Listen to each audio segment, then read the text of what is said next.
अच्छे से काम करता है, इंट्राडे में बहुत अच्छे से काम करता है, बस आपको देखना होगा, ठीक है। जैसे कि मैं आपको बायर्स बिहेवियर बताता हूं। बायर्स बिहेवियर क्या है कि एक प्राइस कहीं पर कंसोलिडेशन कर रहा है, इसका मतलब है कहीं ना कहीं बायर वहां पर एक्टिव है, तो उसके लो ब्रेक होने पर वो गिर सकता है, ऐसी बात नहीं है गिरेगा नहीं, लेकिन वहां पर शॉर्ट करने से बचना है, क्योंकि कभी भी प्राइस दोबारा लौट कर इस जोन में आ जाएगा तो हमको लॉन्ग करने का मौका मिलेगा। बात क्लियर हुई? ये है बायर्स बिहेवियर, ध्यान रखिए इस बात को। बायर्स बिहेवियर क्या है? कंसोलिडेशन बायर का बिहेवियर है, प्राइस का ठहराव ये खरीदार कर सकते हैं, सेलर्स क्या है? पैनिक क्रिएट करते हैं, तेजी से बाजार को गिराएंगे, ठीक है। तो अभी देखिए मैं आपको एक चार्ट दिखाऊं, आप लोग कहेंगे इंट्राडे में कैसे काम करता है। देखिए इंट्राडे में मैं आपको दिखाऊं कंसोलिडेशन, अभी लास्ट सेशन का देख लीजिए सर, ये देखिए प्राइस में एक डाउनफॉल है, गिरावट है तेज, लेकिन उसके बाद अगर गिरावट धीमी हुई और ये कंसोलिडेशन चल रहा है, तो मैंने क्या कहा, ये बायर्स बिहेवियर है। अब ट्रेंड में प्राइस उसके बाद निकल गया, ठीक है। अच्छा, कहीं कंसोलिडेशन हो और प्राइस नीचे आ जाए तो वहां बचना होता है, क्या? शॉर्ट करने से। क्यों क्यों बचना है? क्योंकि वो प्राइस दोबारा अगर यहां से लो ब्रेक होंगे तो प्राइस दोबारा इसी जोन में लौट कर आ जाएगा। इस चीज को ऐसे समझिए, मैं आपको दिखाऊं, ये बहुत छोटे छोटे से पॉइंट्स हैं सर, बार बार इनको मैं आपको बताता हूं, आप फिर भी भूल जाएंगे, गलतियां करेंगे। देखिए लो ब्रेक कर रहा है ना, लेकिन शॉर्ट नहीं हो रहा है, कारण क्या है? कंसोलिडेशन एक अच्छे प्राइस पर हो गया है और देर तक हो गया है।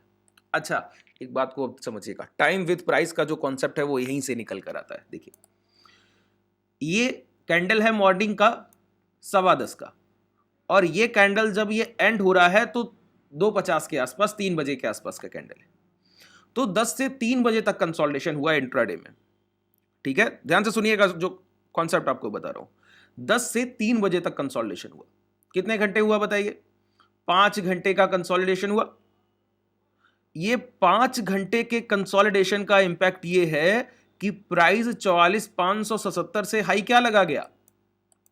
45,70, 500 पॉइंट की रैली दे गया मात्र 5 घंटे का कंसोलिडेशन। कंसोलिडेशन जोन की रेंज जितनी बड़ी होगी, जितना समय गुजारेगा, प्राइस उतना बड़ा रैली करता है। अच्छा, अब इसको कैसे यूज किया जाए बड़ी ट्रेडिंग अपॉर्चुनिटी के लिए?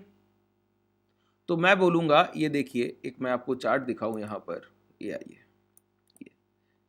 इन्फोसिस का चार्ट है, और देखिए ये रिलायंस का चार्ट है। देखिए जहां जहां एक जगह की बात नहीं है सर, आप लोग अच्छे मेजर सपोर्ट ढूंढते हैं ना प्राइस में, अनटच्ड जोन ढूंढते हैं, तो उसके लिए यही ध्यान रखना है। क्या ध्यान रखना है? कि जहां पर कंसोलिडेशन होके प्राइस गया है, और अब मैं इसको सेटअप की तरह बताऊंगा तो आपको ज्यादा समझ में आता है, लेकिन जब मैं रफली चीजें बता रहा हूं तो आप उसको कनेक्ट कर पाएंगे या नहीं मुझे नहीं पता है, लेकिन आपको सीखनी चाहिए, ये चीजें समझनी चाहिए कि प्राइस जहां से कंसोलिडेशन कर गया दोबारा उसी जोन को टच करेगा, वहां पर बाइंग पड़ी है कि नहीं पड़ी है, प्राइस वहां से दोबारा उठेगा कि नहीं उठेगा, ठीक है। ये इंपैक्ट होता है बाइंग का सर, इसको ध्यान रखा कीजिए।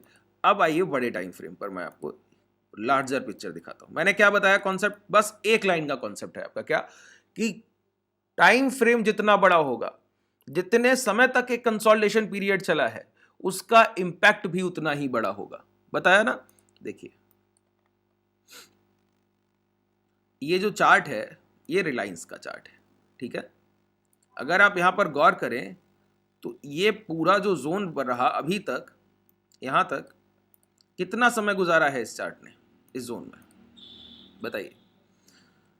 2020 के हाई थे 2100-2200 के आसपास, ठीक है, और प्राइस उसी स्ट्रक्चर के आसपास ट्रेड करते करते करते करते अब उस जोन का ब्रेकआउट दिया है। किसका ब्रेकआउट दिया है? 2500-2600 के लेवल्स का ब्रेकआउट हुआ है।